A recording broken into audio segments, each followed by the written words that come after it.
আপনাদের কিছুদিন আগেকার কথা, আসামে একজন নামি দামি গায়ক মারা গেছেন। নাম তার জানা আছে? সবার জানা আছে। কি নাম? জুবিন গার্গ। তিনি কতটা গান গেয়েছিলেন? কত হাজার? বাচ্চারা বলছে 40,000। বয়স কত ছিল? 52 বছর বয়স। বাচ্চারাই সব জবাব দিচ্ছে। কত বছর বয়স? 52 বছর বয়সে 40,000 গান গেয়েছে। 10-15 বছর তো বাচপান কালেই চলে গেছে, ঠিক কিনা বলে? এত অল্প সময়ের ভিতরে 40,000 গান গেয়েছে।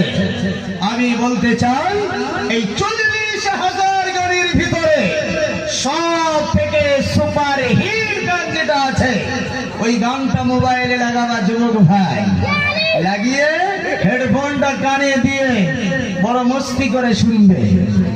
একবার হবে, মন চাইবে আরেকবার লাগায়, দুবার হবে, তৃতীয়বার আবার শুনি, 4 বার হবে, 5 বার হবে।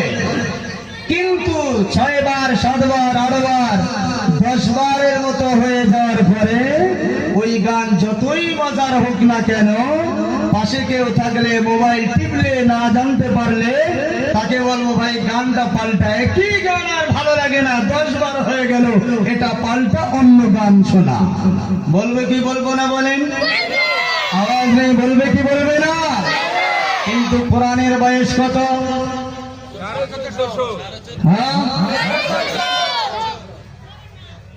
প্রায় 1,500 বছর হয়ে গেল, ঠিক কি না? আমি আপনাদেরকে জানিয়ে দিতে চাই, ও আব্বাজানেরা, কান খুলে শুনে নেই। যুবের দরবারে গায়ক 52 বছরের ভিতরে 40,000 গান গাইলেন।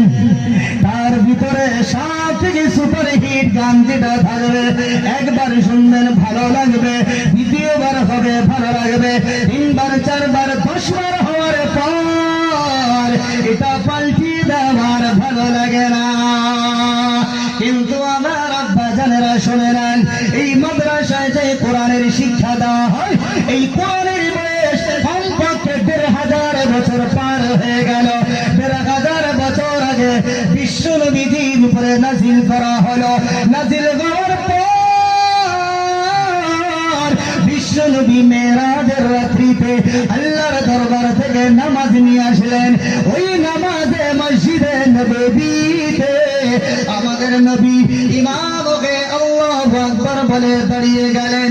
এবার ইমামকে দাঁড়ানোর পর প্রথমেই কোনটা সূরা পড়েছেন?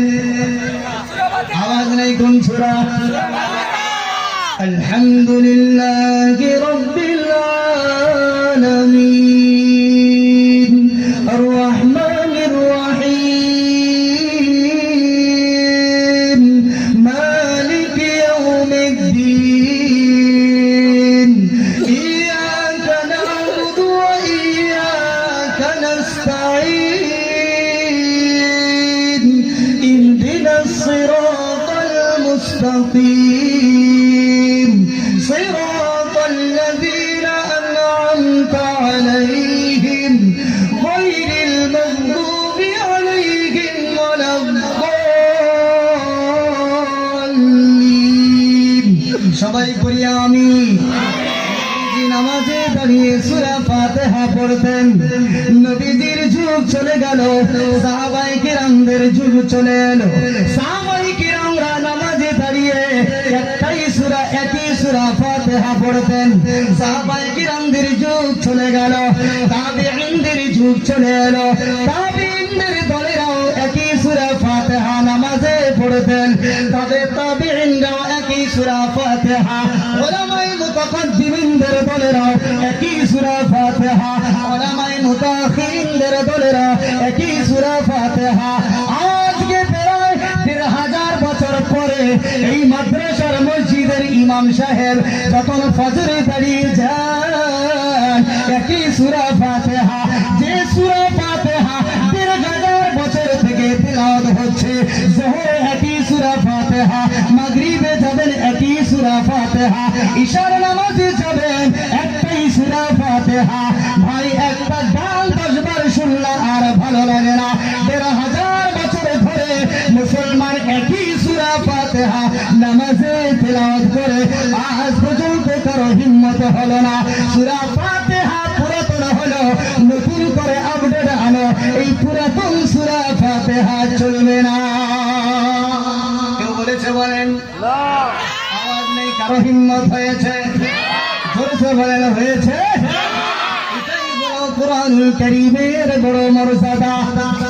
এই কোরআনের ব্যাখ্যা কেমন চলে আসবে, কোনো মানুষের ব্যাপারে হিম্মত হবে না এই কথা বলতে যে আমি পূর্ণাঙ্গ কোরআনের তাফসীর লিখে দিয়েছি। জোরে বলি সুবহানাল্লাহ, আরো জোরে বলি সুবহানাল্লাহ। প্র্যাকটিক্যালে যেটা দোকানে দাম হয় কত টাকা দাম বলেন? কয় টাকা দাম? 250 টাকা, 300 টাকা, 500 টাকা, পৃষ্ঠা অনুযায়ী 1000 টাকা।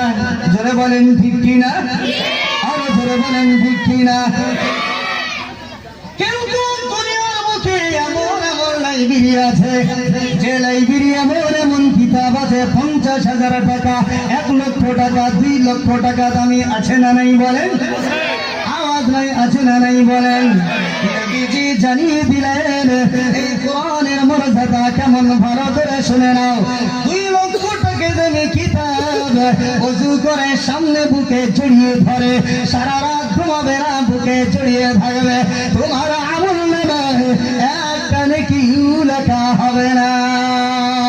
কিন্তু যদি এই কোরআন তুমি যদি পড়তে না জানো, সামনে রেখে দিবে, রেখে দেওয়ার পর পড়তে যদি তুমি না জানো, যতক্ষণ তাকিয়ে থাকবে তোমার আমল নামায় নেকি দেওয়া হবে। জোরে বলবো না সুবহানাল্লাহ? আরো জোরে বলি সুবহানাল্লাহ। আর এলাকার যুবকেরা অনেক শ্রম দিয়ে মাদ্রাসা চালায়, এলাকার ভাইরা নিজস্ব মেহনত দিয়ে মাদ্রাসা চালায়। এলাকার যুবকেরা যদি উলামায়ে কিরামদের সাথে সাথ না দেয়, মাদ্রাসা চলবে বলেন? আওয়াজ নেই, চলবে বলেন? আজকে আমি বলে যাব, যারা শ্রম দিচ্ছেন, মেহনত দিচ্ছেন, এই মাদ্রাসার জন্য পরিচা চিড়ি করে দিচ্ছেন, আমি তাদেরকে জানিয়ে দিতে চাই, তোমরা ভাগ্যবান, তোমরা ভাগ্যবান। দুনিয়ায় কেমন লাভবান হবে, আখিরাতে মরার পর কেমন লাভবান হবে, সে কথাও আলোচনা হবে। তৈরি আছেন তো ইনশাআল্লাহ? আওয়াজ নাই, রাজি আছেন তো ইনশাআল্লাহ?